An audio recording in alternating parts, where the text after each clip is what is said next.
Momo jumped backward in an elegant backflip, grenades flying from the palms of her hands in just such a way as to hook her fingers into the pins as they went. They exploded as they landed, blowing security bots to smithereens. Ida rushed through the smoke, his engine-powered legs smashing through more robots before their sensors could register his presence. Worried for his safety, Aimko reached forward and instinctively used her quirk in a way she hadn't since Izuku was old enough to know where not to go, grabbing Ida's shirt and pulling him back with more force than her quirk usually exerted. One of her eyes was squinted, the woman fighting through a headache caused by quirk overuse just to support the kids fighting through the robots. Where are these things coming from? Ida panted, feeling the muscles in his legs spasm as he surveyed the wreckage of destroyed opponents. Silently, he thanked Derjit for being a proper mentor and his brother for talking him out of throwing away his internship for a chance at Stain. We are over 100 floors up. How many enemies do they expect to get this high? Well, this is the server room, Momo commented, forming a massive glue gun with a wince. It sprayed glue across the floor before the closest foes, their wheels getting bogged down in the sticky liquid. It was very useful, but Momo disliked making semi-solids in such quantities. Unlike solids, whose static structure could be filled in by transmuting the surrounding air like Izuku had long ago suggested, liquids and gases could not, having to be created entirely from her lipids alone. It makes sense that there would be extra security here to protect all their information. Well, I certainly hope Midoriya is making more progress than we are. He flinched, nearly falling to a knee. Targets acquired. Aimko reached forward, pulling Momo and Ida backward as painful-looking rubber bullets hit the floor where they'd been. The students immediately traced their paths, the pair spying the robots now perched on the upper railing and on the tops of the server stacks. They were more rounded than the blocky flow robots, their sides open to reveal what looked like two miniguns each. In the middle of each tripod's face was a single camera with a red glow. I don't like the looks of those, Momo muttered, forming a tower shield from her arm quickly before another round of rubber could be fired at them. Aimko. The eldest Midoriya reached upward, grabbing the closest turret with her quirk. A green glow surrounded it. What is this? The turret questioned in a high-pitched voice. Please put me down. Aimko did not do that, yanking the robot from its position above. It gave an emotionless AA as it fell before hitting the floor with a bang, its sensor going dim. Its voice distorted. Targets LLLLOSSSTTTT. Another turret stepped forward, filling the space the previous one had. They are going to overtake us at this rate, Ida hissed. We are in no position to win a battle of attrition. I am aware, Momo replied, her flats inching across the floor from the force of the rubber bullets beating against her shield. And it is only a matter of time before the rolling sentries overcome that glue. It's going to hurt, but I should be able to get up there without taking too many shots, Ida told them, eyeing the corridor past the shield. If those turrets are limited, I may be able to eliminate one of our problems. And if they are not, then you will get a bruised torso and a painful fall. You will not be putting yourself in such a risky situation, young man, Aimko chastised. Miss Midoriya, my quirk is heavily oriented toward close quarters combat, Ida tried to argue. Currently, we are not in a position to remove options of risk as our lives may be at stake. He's right, Aimko, Momo agreed. Ida, get ready, I should be able to only get you a small window. Why? This way. Momo called, running forward as she banged the bottom of her shield on the floor. The turrets followed her with their sensors, giving the brother of Ingenium the time he needed to rev his engines. Fire burning from the pipes in his calves, Ida took off, using his momentum to run up the sides of the servers on their right. He spun as he reached the top, his leg kicking through a number of the white-shelled turrets. Several of them went AA as his appendage ripped through them. Ida. Momo called, spinning to gain momentum before flinging her shield like a much too large rectangular frisbee. Ida caught it easily, the quirk made metal catching the rubber bullets that came after him. Ida charged forward, ignoring the burning of his muscles, and beat at the machines. Needing to protect her fellow UA students back, Momo formed a flashbang and pulled its pin, flinging the projectile toward the opposite side of the servers. She would have used a grenade if not for the likely need to protect what data would be lost upon the destruction of the servers. As it was, what she did throw exploded with a bang and a flash of light, as one would expect from the name. My eye, one of the robots cried, Momo having to take a second to comprehend the statement. Still, She needed to keep the left-hand turret's focus on her rather than Ida, lest he find himself between two waves of long-range enemies. Creation glowed. The Templar heiress pulling a grappling hook from her shoulder before using it to carry her onto the catwalk above. Where did they go? Are you there? Come back. If nothing else, these things were weird and creepy for security robots. Perhaps lines humanizing these obvious not humans was another defensive layer trying to confuse would-be villains? I'm right here. Momo called, dragging their red sensors to her. She took off down the catwalk, rubber bullets whizzing through the air behind her. Thankfully, these things did not have very good aim. Forming a hard discus from her arm, the young woman swung it with a force unexpected of her slim arms. The disc flew, smashing into and through one of the turrets before bouncing off another. The resulting ping-ponging knocked several of the little creatines over but also caused them to fire their ammunition into their fellows. Momo threw a smoke screen at her feet before they could recover, silently making her way back down the catwalk, even if the silence wasn't quite so necessary with all the noise Ida was making on the other side. Target lost. Ah hey, does anyone have some spare bullets? Seriously, who programmed these things? Stay back.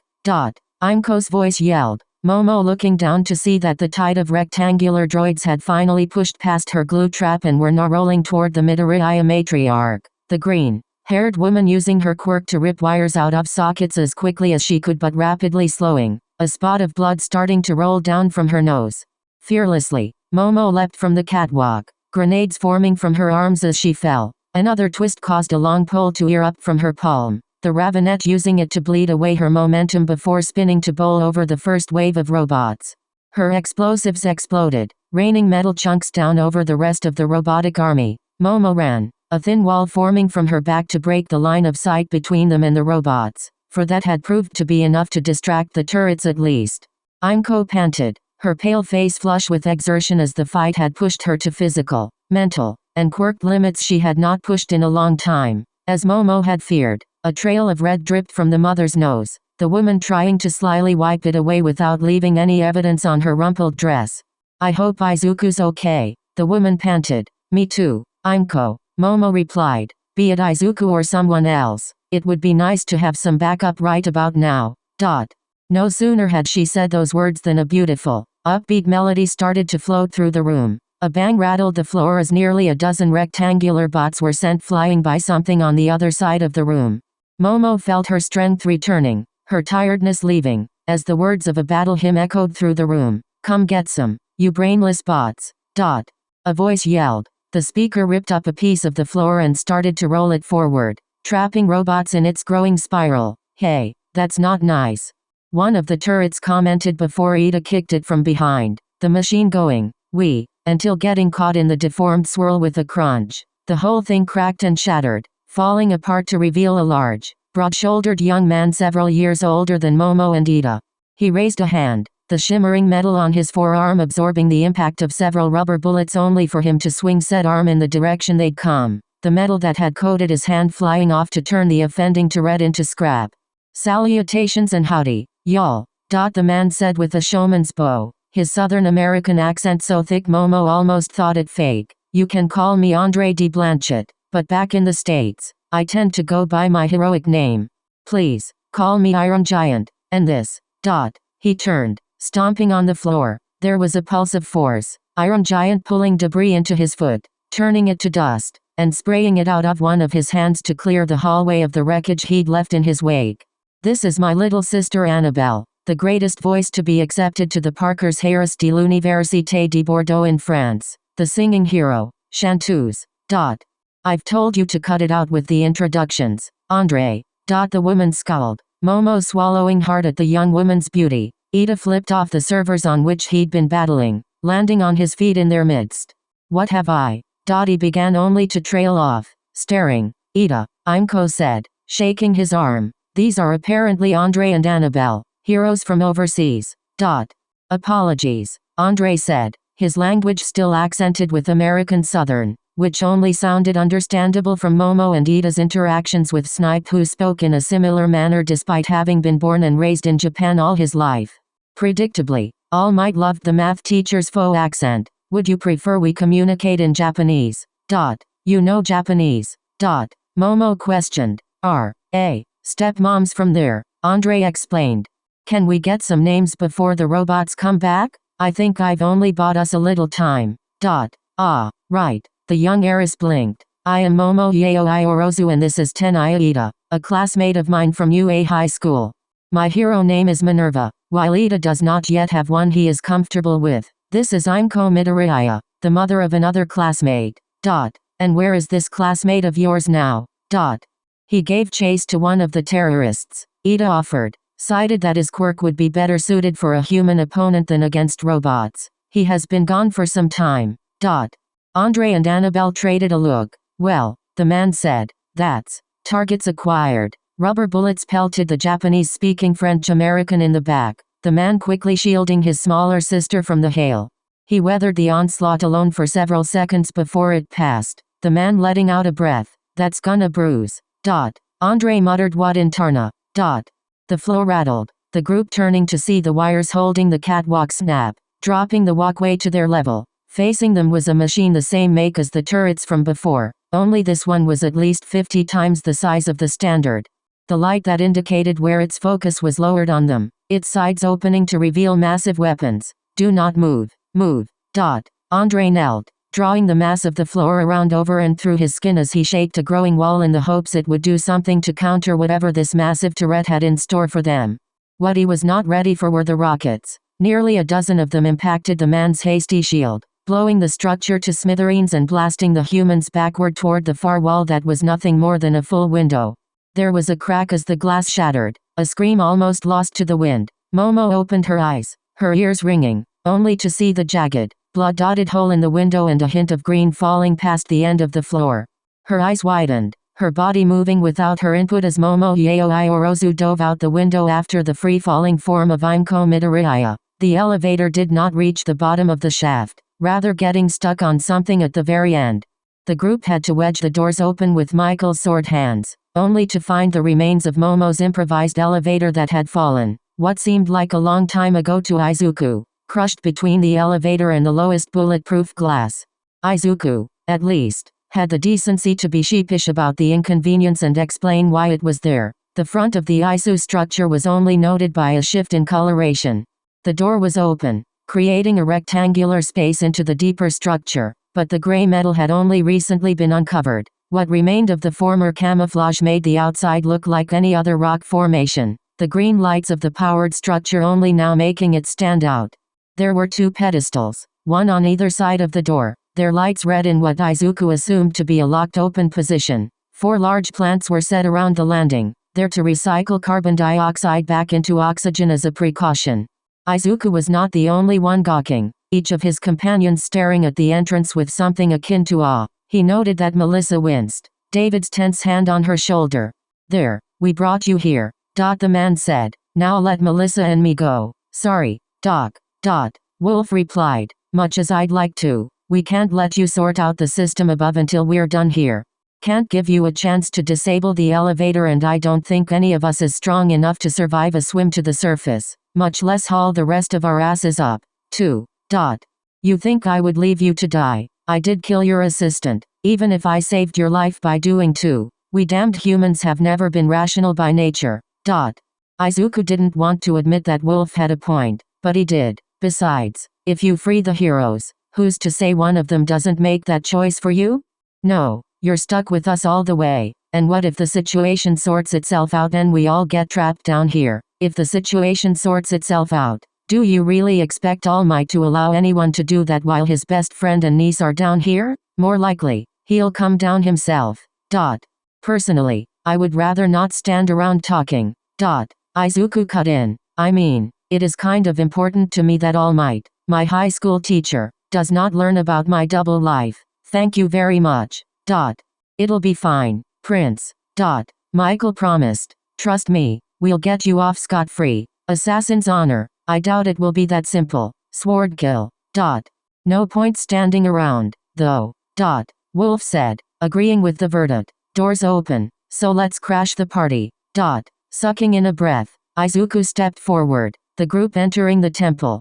Lights flickered to life as they stepped inside, glowing from the walls and ceiling themselves rather than any single bulb. The floor sloped downward into the earth, Wolf leading them deeper in. The light seemed to follow them, brightening ahead and dimming in their wake. How big is this place? Melissa wondered, her intellectual curiosity starting to overpower her fear. You said this place was built by a race that created humans, the Isu. Wolf confirmed. David flinched again. They were the first inhabitants of Earth.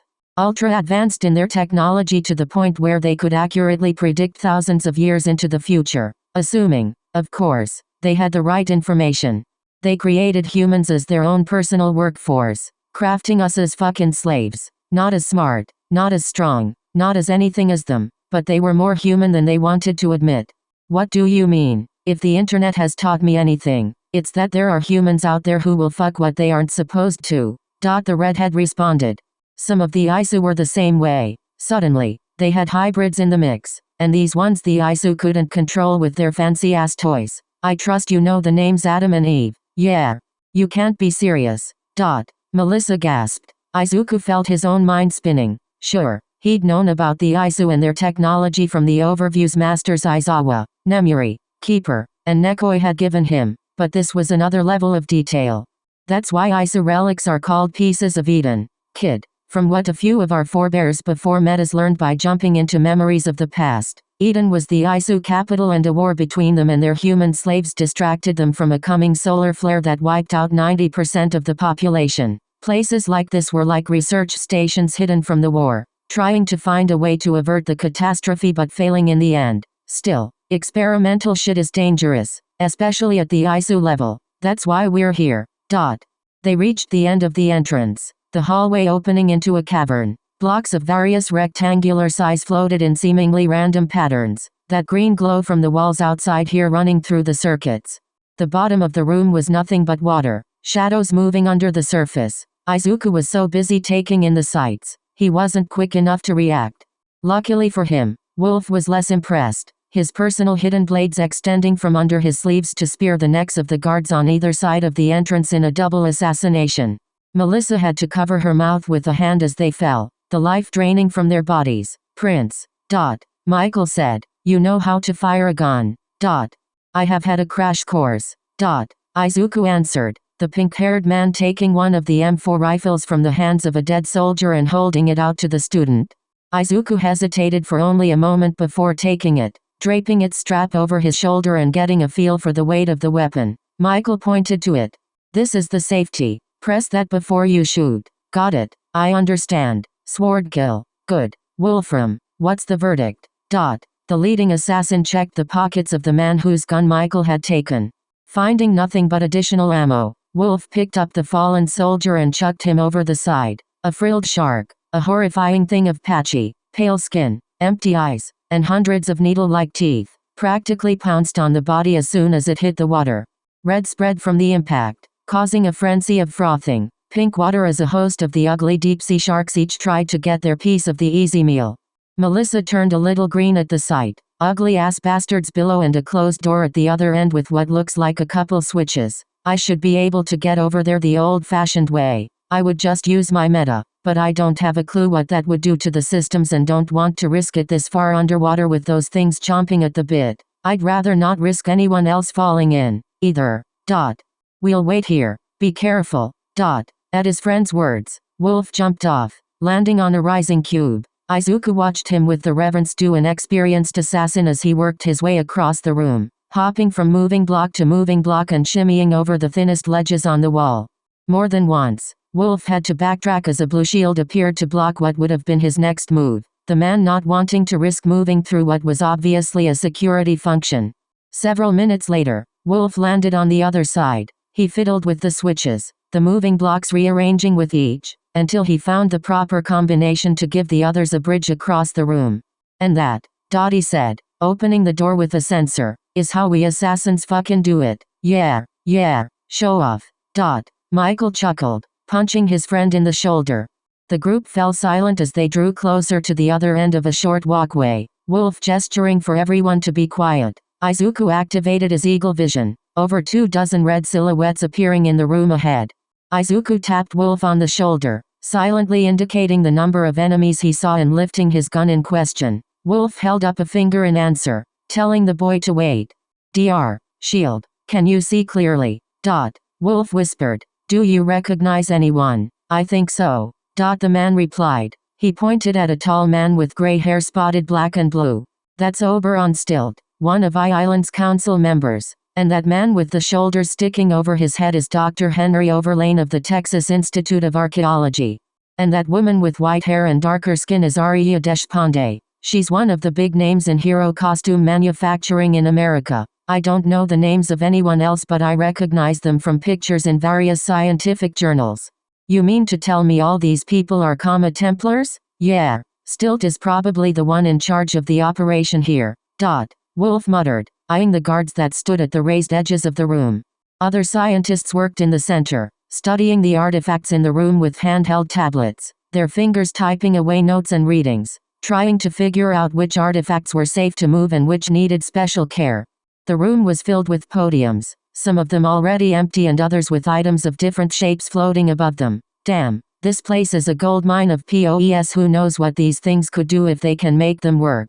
But I heard no one has managed to get one to work since the dawn of quirks. Izuku whispered, Wolf and Michael silently correcting his term to the first wave of metas. Why do they want them now? I don't know. Wolf replied, but I don't like it. This many scientists, they're probably trying to reverse engineer them to work for the average person. David interrupted with a flinch. With this many artifacts, they have enough to experiment with and dissect them. We can't let them. Dad. Melissa questioned Dad. What's wrong? I don't know. David's voice was strained, a hand pressing the heel against his forehead. I don't know, but we can't let them get those devices. They're too powerful for human hands. They're too powerful for any hands. I agree with the brainiac. Wolf said, there are too many guards for us to sneak through the scientists, much as I'd like to. Public education really fucked with assassins when guards got more discerning back in the 1800s. Thoughts? Swordkill. I hate to say it, but chaos may be our friend here. The Rosette replied, cut the head off the snake and move through the scientists then. We'll target the guards first. Good plan. Give me a minute. Wolf ducked back down the hallway before returning quickly. There. The bridge is gone. Everyone's staying here. Assassins. We'll move in after the first shot. Shields. You stay here until we're done. Make sure no one gets out, especially if they have an artifact. Push them to the sharks if you have to. And, maybe, look away. This shit is gonna be damn ugly. Prince. Start with Stilt. One shot to the head should do it. Wolfram. Are you bloodied? Initiate. How do you know I'm in?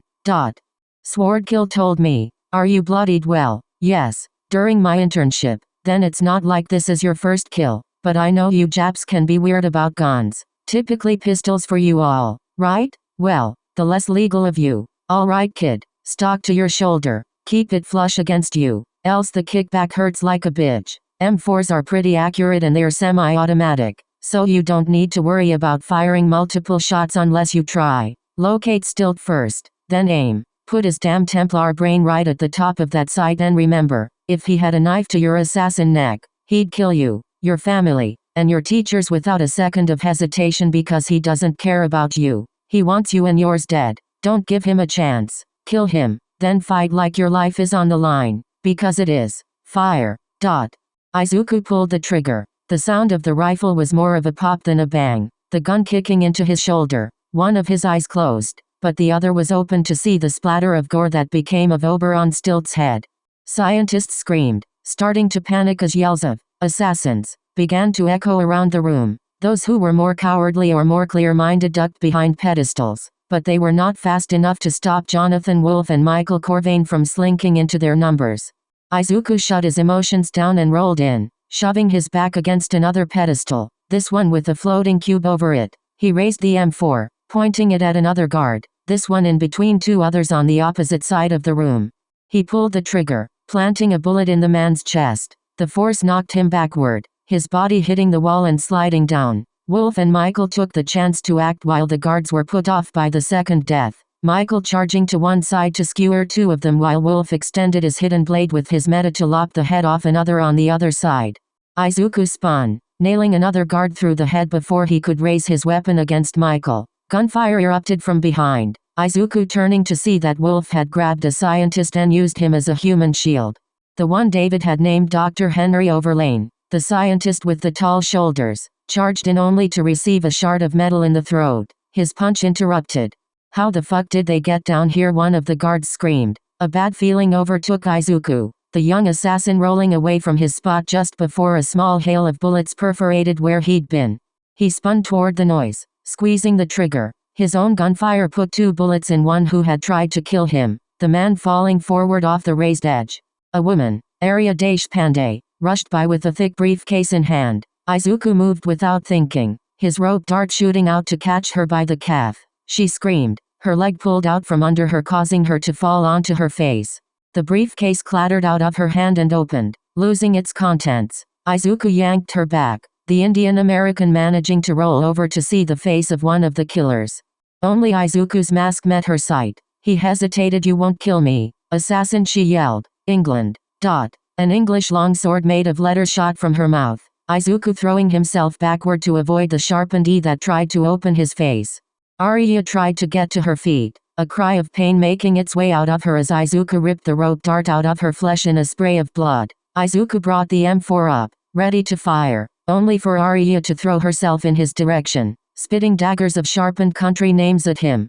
Izuku spun, catching one of the grammatical weapons by its handle. It was a ceremonial curved dagger made out of the letters for Mexico. The young assassin initiate, barely having time to read it before having to fend off a flying cavalry sword reading America, flinging a Greek gladius reading Greece, and a Roman short sword reading Italy, forcing Izuku to parry. Arya flopped forward toward Izuku's legs.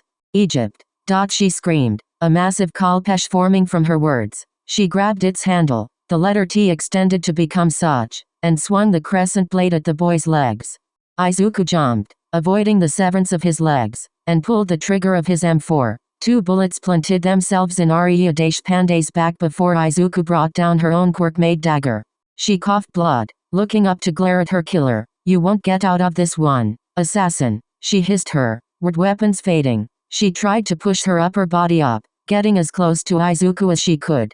Scotland. A claymore extended from her mouth, shooting upward too close for Izuku to dodge fully. He leaned back, the letter's razor edge cutting a deep gash from his left eyebrow to his hairline.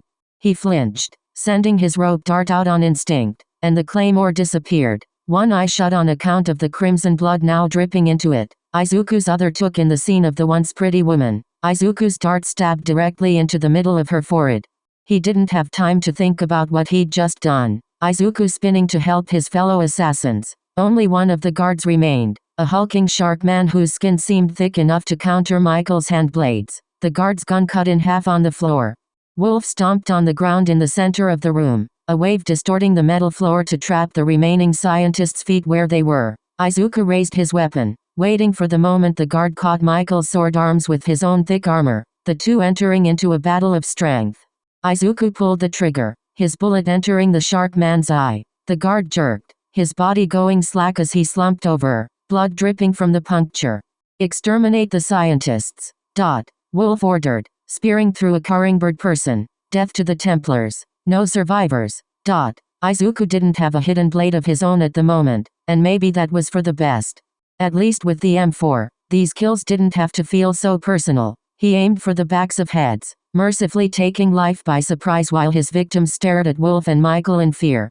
All in all, he killed 9 people before the room fell silent, 3 guards and 6 scientists. Izuku stood there, breathing shallowly, as the weight of his actions fell on his shoulders.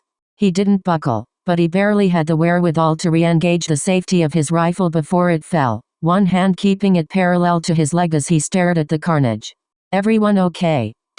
Michael questioned, almost casually pulling a pack of cigarettes from his pocket. He selected one and lit it, breathing out a cloud of smoke a moment later. Ow, Izuku hissed, his falling adrenaline making his new cut sting. He raised his other hand, pressing the heel against his cut gingerly. He tried to clear the blood from his eye. Damn, kid. Wolf commented, that cut's gonna leave a wicked scar. It'll lend credence to him fighting me, though. Michael added, so. Izuku said, trying to ignore the blood he failed to staunch dripping down his face. What now, Dr. Shield? Wolf questioned. Izuku turning to see the man. He was kneeling, a shimmering, golden orb the size of a balloon in his hands.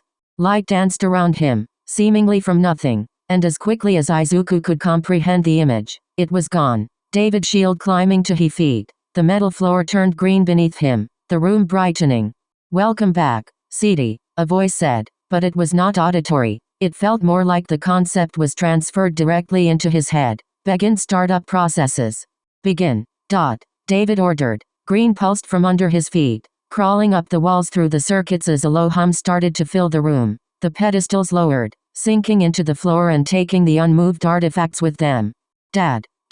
Melissa questioned, a waver in her voice. She looked an odd combination of sickly green and pale, a spot of vomit clinging to her lip from where she'd lost her dinner at the massacre she'd witnessed.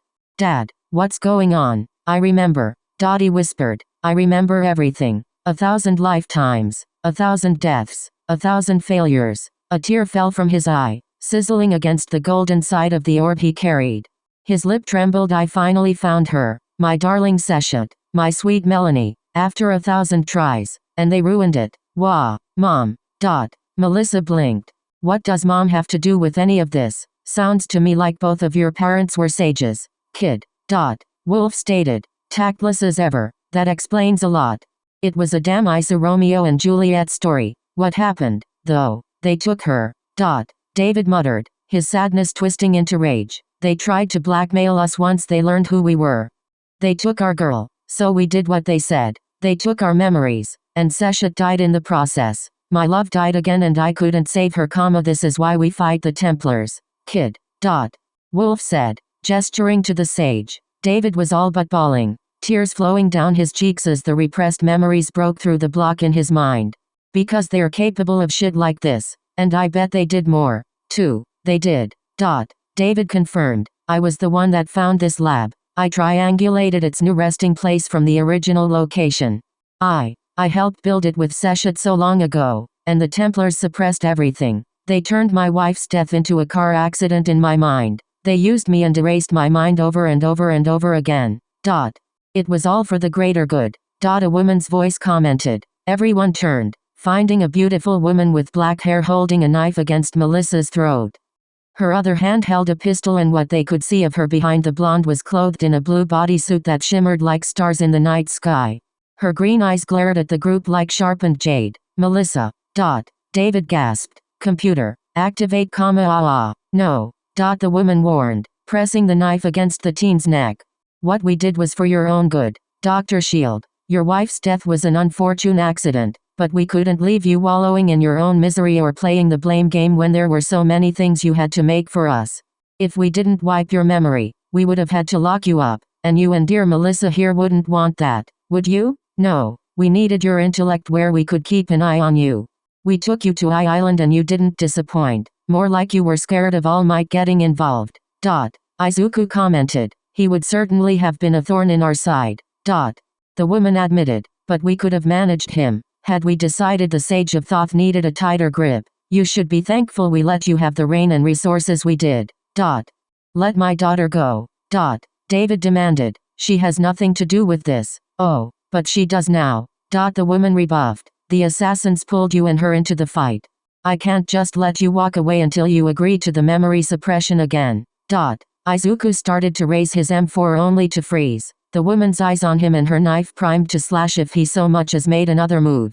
Slowly extending the gun to one side in one hand, Izuku knelt, placed it on the ground, and kicked it away. The woman nodded. "That's what I thought. Now Thoth, this is your laboratory. I want you to pack up every artifact for transport and move them to the elevator. You will also restrain the assassins so they cannot interfere. Do it now, or you will lose your daughter, too." David swallowed nervously. "Computer, restrain nearby subjects 1, 2, and 3 with standard alignment." Understood. CD Thoth. Initializing. Metal cords extended from the walls, wrapping around the assassins and pulling them against the walls none too softly, with their hands out to their sides and their feet an inch above the floor. Izuku felt his ears ring from the impact, a sound of pain forcing itself from him. The woman forced Melissa deeper into the room. David first placing the apple that had returned his memories into the briefcase Arya Deshpande had packed it into. He placed the case by the door before moving to the far corner and raising the podium that had been there. The green light on the floor followed him. How did you get in here? Wolf demanded. We made sure to dismantle the bridge. You did. The woman confirmed. But I know the scientists did the same, since I watched them do it. No, I got here the same way you and the first successful guards did. She sighed, kicking the body of Arya Deshpande out of her way without any reverence. And what a pain it was. Do you know how many precursor sites are keyed to operate for only one ISU signature? And how often we get our hands on one of those sages? The timing of 2 centuries has to be just right. This is not my lab alone. David hissed, removing a star-shaped device from its resting place and lowering it into another foam inset briefcase. Seshat is dead. The woman interrupted. Highly unfortunate, but I doubt she would have been any more cooperative than you, Thoth. Although, that does beg a question.